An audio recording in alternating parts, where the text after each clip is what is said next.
Hey guys, before we get this video started, I just want to let y'all know that I have a Patreon. I cannot stress this enough as it is.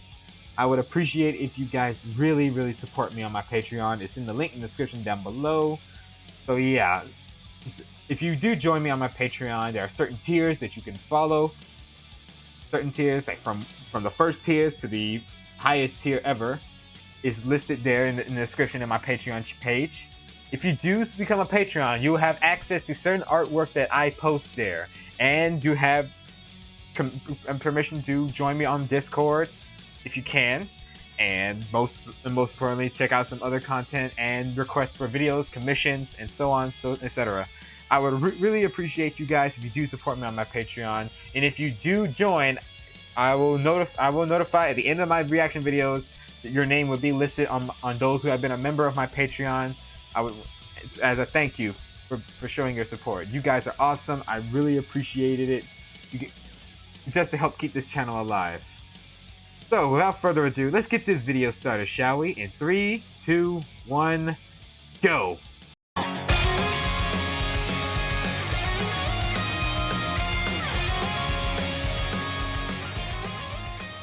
What is up, YouTube? Hobidon here, and today we're going to do a reaction video to an unknown video. This was requested by Neon Punzel from Twitter. You requested this, so I thought, hey, why not? I'm running out of ideas. So thank you,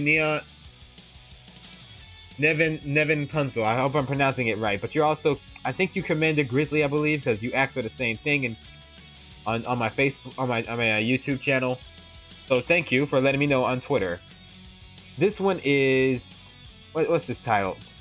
The Book Was Better Green Lantern Review by KrimsomRouge. Okay, the Green Lantern movie, and I think I already saw Nostalgia Critic's reaction to it. So let me see this guy's thoughts on it. So this might be interesting. So someone new I never heard of. And you have a request for a video you want me to react to, guys, leave a comment or down in the description below, or just ask me on my Twitter account. That'd be a little bit more helpful. I'm mostly active on Twitter or on Deviantart if you have a Deviantart page. And like I said, guys, for me to make more videos, I really appreciate it if you guys support me on my Patreon. I can't stress this enough. I do have a Patreon page in the link in the description down below.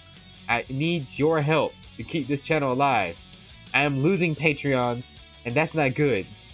And I'm thankful for those who are actually a Patreon. I really appreciate that. And for that, more content will be on its way.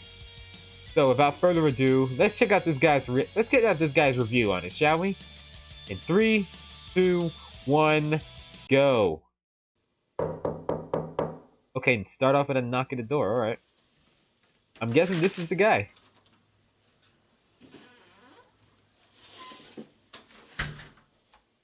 Nice hair, dude. Who sends packages with their username? Dear Crimson, I heard you were going to review Green Lantern next. Please take these so you can at least have some fun while reviewing this ridiculous garbage heap. From a fan. Just a fan. Okay.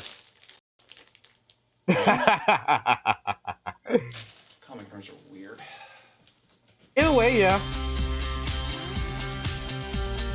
Ooh. Nice intro. The books were better. Alright, let's hear your thoughts on it. Welcome to The Book Was Better, where we're fixing today's movies one book at a time. Alright. When converting something into a movie, there are plenty of adaptation types to consider. Sci-fi, fantasy, action, romance, but none of these seem to elicit a louder, angrier response than nerd reactions to failed comic book adaptations. You would be surprised. In recent years, we've certainly seen another spike in comic books turned into movies, with the largest contributors being DC and, of course, Marvel. Since who are comics winning have at a this visual point? component about them, they can have a much easier time during transition than novels, which rely more heavily on the reader's imaginations. However, every time one of these movies makes the slightest error in characterization, plot element, costume design, or anything like that, fans take to the internet to tell you why the movie is the worst thing ever. They Yeah. haven't even made the next That's the Superman fan movie, base for and yet it. look at how people are reacting to Ben Affleck playing the next Batman. Oh, this is an old one. Naturally, since my show is It's an about old movie video. adaptations from books, I thought I'd throw my hat into the arena. Yeah, they're called comic books. It totally counts. As such, I decided to take on the recent Green Lantern, which sparked outrage, Oh, and man. for good reason. While Oh, comic yeah. books can be made into very, very badass movies, you still need to know what you're doing. It's not just the Marvel CGI knows and what the they're fight doing. scenes which Marvel attract knows what fans, they're doing. but also the character and the story, which you can see in the rich expanded Well, universes of both DC and are Marvel. doing well in And Hal animation. Jordan as the Green Lantern is one of the biggest names in the DC universe, Animated and this is the first movies. movie in DC's rumored lineup for the Justice League, their answer to Marvel's Avengers. That's setting the bar pretty high, but competition breeds innovation. Anyway, on to history. Hal Jordan was first introduced in 1959 after the first Green Lantern, Alan Scott, dropped out of remember him. publication. Hal's powers were all based on an alien ring, which allowed him to manifest literally anything he wanted using the power of his own will. The ultimate He joined a weapon. corps of I space saw cops, that death stopping battle evil between him wherever and he Ben could. Tennyson. The Green Lantern universe has since expanded far more than I could cover here, but eventually introduced additional Green Lanterns like Kyle Rayner and John Stewart. No! The other one! I could go on, but I have a movie to bitch at. So, let's put those nerd glasses on and fly into the Green Lantern. Are you serious?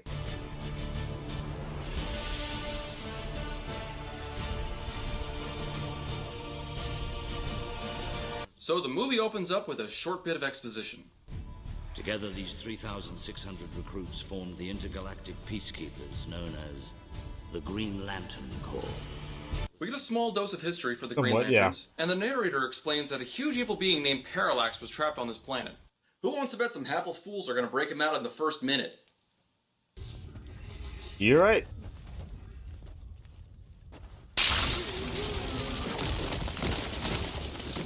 Called it! And the camera pans up to show us the horror that is... Ahmed the dead terrorist?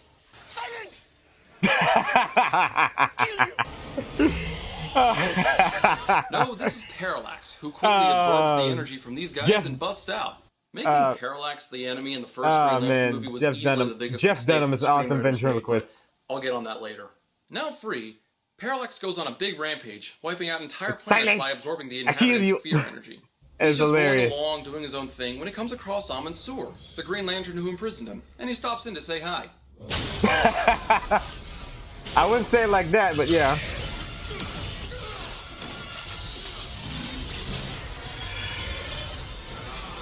After his ship is destroyed, Amon Sur flies to the nearest hospitable planet, Earth. Of course. And that's where we meet our hero, Hal Jordan, played by Ryan Why Do I Still Have a Career Reynolds. Now, the first one few way minutes of saying any it. character's introduction are critical, since it sets the flow for how we perceive that character. Sorry, I gotta run. Make yourself at home, okay? There's, water in the tap. Okay, so he's a bit of a douche. Yeah. A really big douche.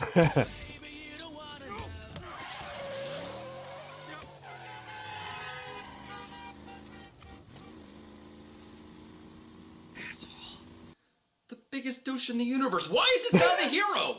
I don't know. This character's been on screen for less than 60 seconds, and I'm already waiting to see him get his ass kicked. Hal Jordan in the comic It makes takes more to his fun powers when quickly Ryan and Reynolds as naturally. Deadpool makes That's fun of because he's this. fearless and has a good imagination. This Hal Jordan is a ballsy bastard who doesn't care about anyone but himself. This is exactly why I didn't want you for this. Best way of saying My it. father did. And I would have gone with Jensen. I'd have gone with Jensen too, but unfortunately he's busy not being good enough. At least he shows up. The movie's really pushing this fearless thing while forgetting to give him any redeemable qualities. For example, in this scene where he breaks the rules of engagement just so he can say he's better than these UAVs. Okay. I have a rules of engagement set ceiling at 50,000 feet. Yeah, that's because the sabers will stall if they go any higher, right, Tom? And so will you. And then crashes a $200 million jet. Oh yeah, that's not.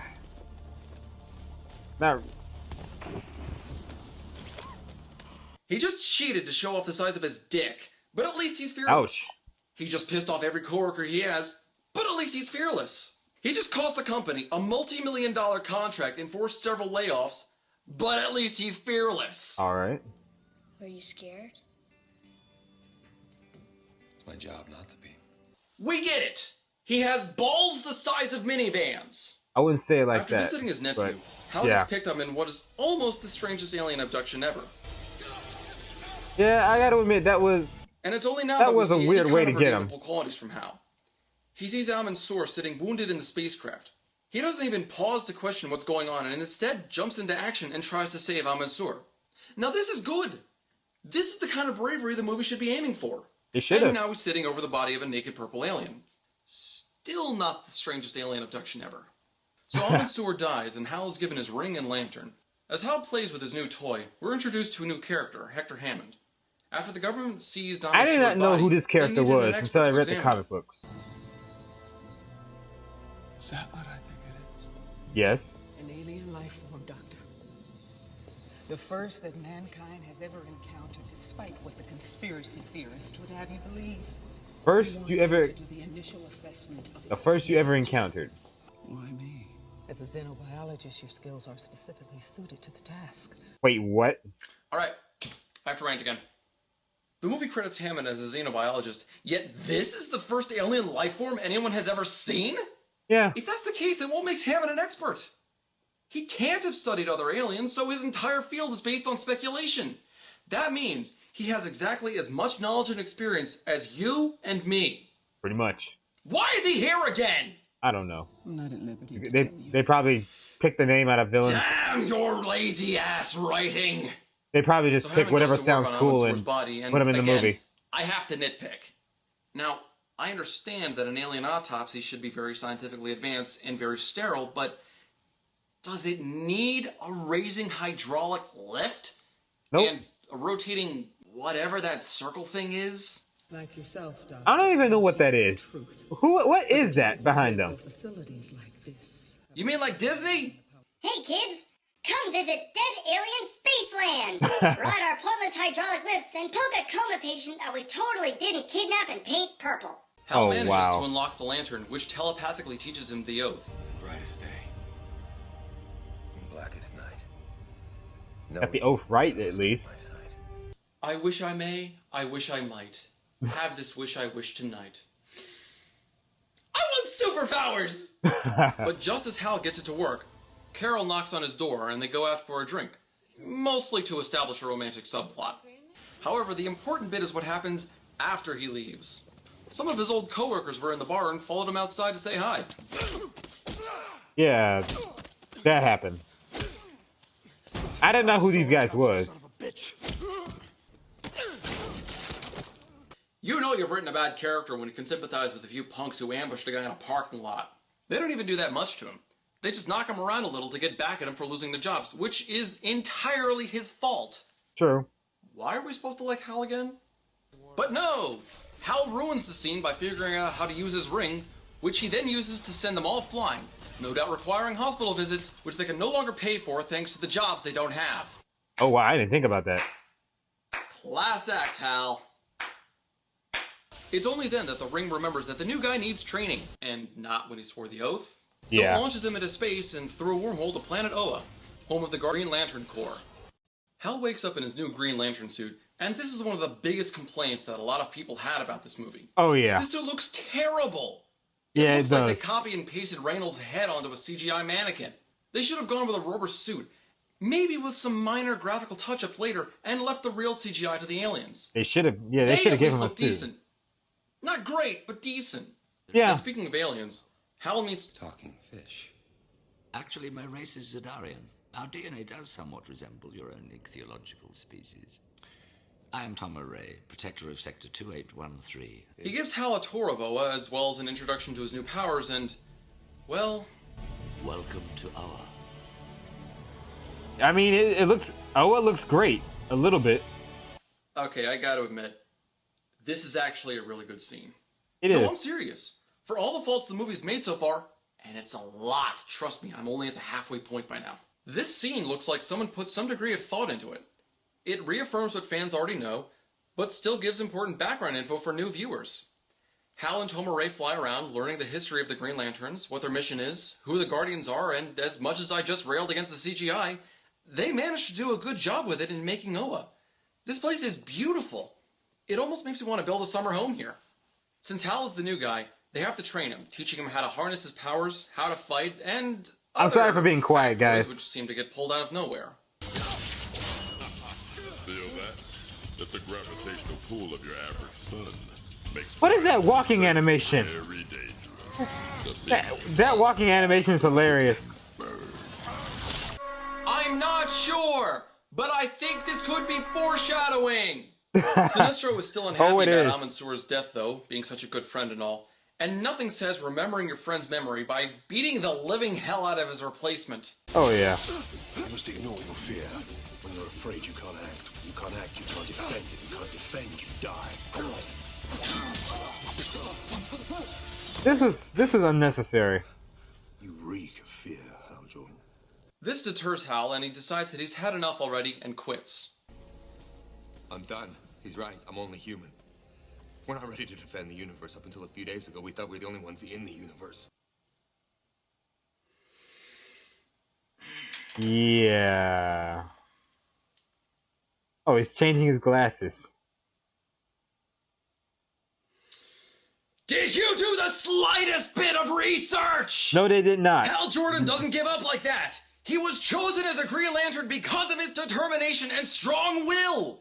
He has some of the strongest on Earth. That's why he stood out for the ring selection. The only time he had a moment of doubt was when his entire city was demolished by a supervillain. Yeah. It took the death of millions of close personal fans, friends, and family alike for him to finally start to lose control. And you thought Death Battle didn't make this up. Lazy, they did the research with the comic books, but this movie did not. Gets a little disappointed just because one of the big kids doesn't like him? Fuck your shit! Tone it down, skips dude. the rest of intergalactic space cop I hate training. it too, but tone it down. No idea you could do that, and goes home. Meanwhile, Hammond's own powers It's a are comic book developing from movie. a jolt of yellow fear energy he was infected with during the autopsy. It gives him telepathy, as well as telekinesis, which he uses to great effect. This makes no sense. Freak!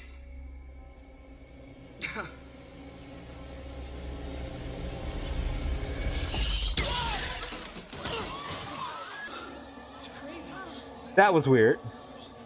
And very Determined to stupid. stop Parallax by any means necessary, Sinestro leads a team of Green Lanterns out to stop him, but they are clearly outmatched. Never before has an enemy dared attack us here. You must tell me what you know. Deciding enough is enough, Sinestro confronts the Guardians and demands that they tell him what they know about Parallax. Alone, this Guardian entered the Forbidden Chamber.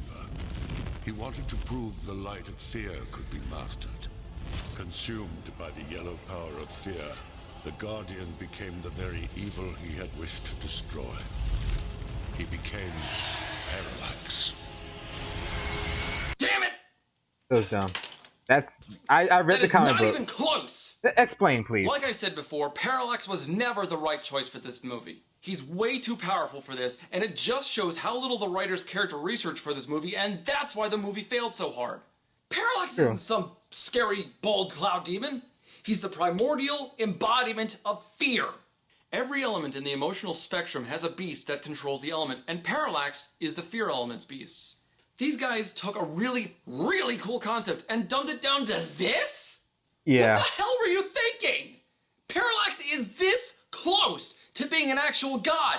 How could you possibly top that in the sequel? Then we have no choice. Oh, about that. They didn't make a sequel to that. To harness the power of our enemy and fight fear with fear. We must Really, forge dude? a yellow ring. Did you not hear what they just said?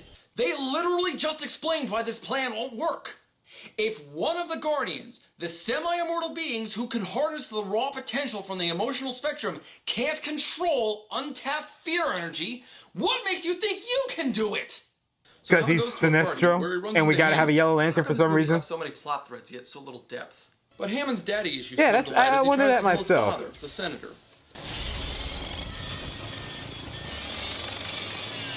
Fortunately, Hal is there to save the day, just in his own cartoony way.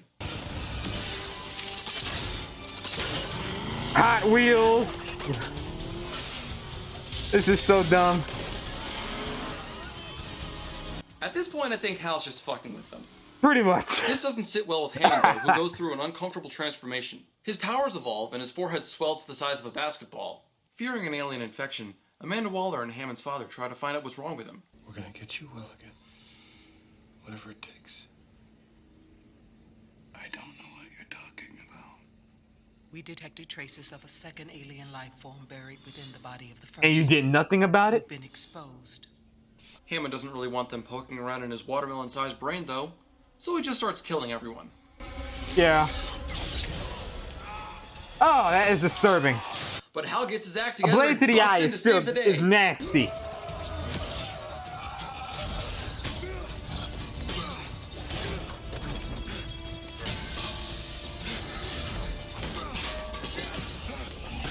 Well, at least he's trying to be a hero. And then we get a scene of Hal going to Oa, asking the Guardians to be patient and not to give in to fear. I need your help. And this is the scene where DC should have fired the movie's writers and said, no, we will not have our names on this obvious train wreck. And here's why. Hal goes to the Guardians saying that he's afraid, but he can fight fear, and encourages the Guardians to do the same and fight their own fear as well. This just follows Hollywood's desperate formula by writing a character with an arbitrary flaw, even though in this case, it betrays the source material. Yeah. He's always been headstrong and willful, never giving in to fear, but to act like the Guardians are this shallow is insulting. In the comics, the Green Lanterns aren't immune to fear, but if they see fear for what it is and understand it, they can overcome it. If you're gonna make a movie like this, you have to cater to the fans and the source material. You can't just make up whatever you want just so you can keep writing the only story you know how to tell. Now that can work in plenty of other movies, but not the way they did it here. They need to sit down, try writing a new story for a change, and do their goddamn research. They did. Hal flies back to Earth and somehow finds Hammond again and confronts him. How does he always know where this guy is? They get a brief scene together, but Parallax shows up and says hi. Hi, Parallax. He eats Hammond's energy and starts destroying a city, where we get the last fight scene. So he's it's not dead. a bad one, and it starts to show the creativity behind the Green Lantern series, but it really doesn't do it justice, especially since Parallax is no strategist.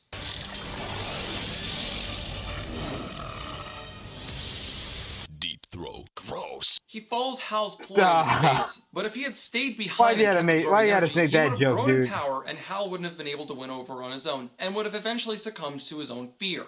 He only won because Parallax is an idiot. They dodge asteroids for a bit until Hal remembers that oh-so-subtle foreshadowing from before. The bigger you are, the faster you burn. He lures Parallax close to the sun, where the bald cloud god burns up in seconds, ending what could have been a fascinating villain.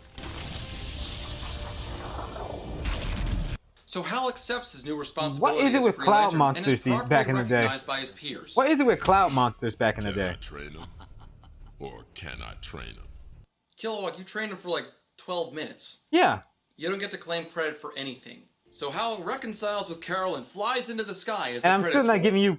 I'm not giving Kilowog credit for that dumb, goofy animation walk. Can't be perfect, and there will always be things slightly off or missing.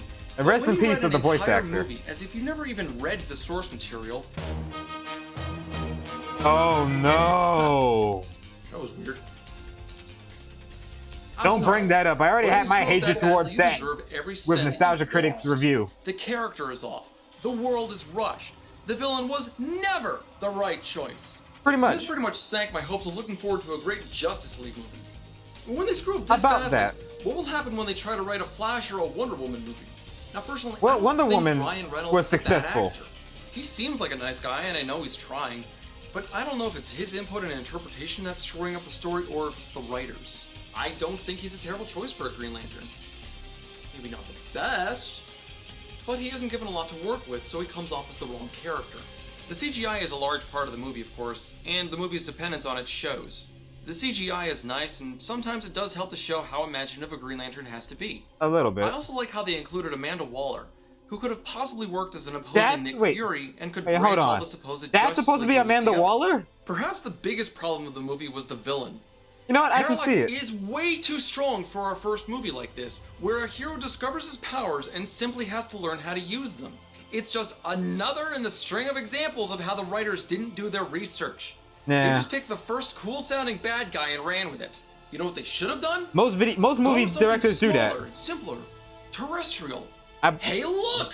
They had Hector Hammond the whole time! And they did nothing with him. Perfect to face off against Hal. He's strong enough to give Hal a challenge, yet weak enough that a fledgling hero can stop him. He and Hal even have a personal connection in the movie. One that isn't explored or explained at all, but they could have done something with it. There. A very basic idea, but one that I think fits a much better interpretation of Hal Jordan's character. And that only took me, what, 10 seconds to come up with? I'm just some jackass who sits in his apartment all day. Are you putting the rings on your Imagine what would happen fingers? if some real Hollywood writers actually sat down to read the comics and play with these cool rings. You know, simple as they actually are kind of... What the heck? Finally, I'm free! Now I can unleash chaos into the world! First, I shall find Stephanie Meyer and Nick Sparks and help them continue writing! That voice, though. Oh, that's... not good. Well, it doesn't sound good either. I don't know what to make of that. That just happened.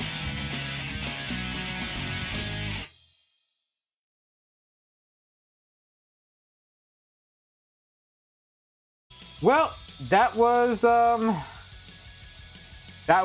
books was better. The books was better. Green Lantern's review from KrimsomRouge. That ending kind of caught me off guard. It was funny in a way, but hey, he basically explained the problems in this movie, like Nostalgia Critic has. And even though Nostalgia Critic's not getting a positive view from the viewers, popularity in his you know, hard for me to say, but you know what I mean.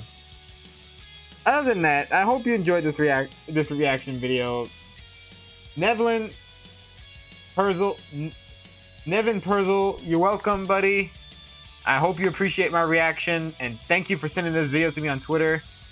Anywho, thank you guys for watching. I hope you enjoyed this reaction video. I something to pass the time. Leave a comment down below. What were your thoughts on this reaction, on this video? Did you agree to the arguments that he made? Because there's some arguments that they made that were decent. That were decent, and yeah, I have to agree. Anywho, thank you guys for watching once again. Leave a comment down below. Follow my social medias. Follow me on Patreon. The Patreon in the description down below. Take care. Have a great day. Be safe, and most importantly, stay frosty, my friends. And your name is? I'm Thor. You're Thor? Well, it hurts. Once again, this whole broadcast has been brought to you by sand. It's everywhere. Get used to it.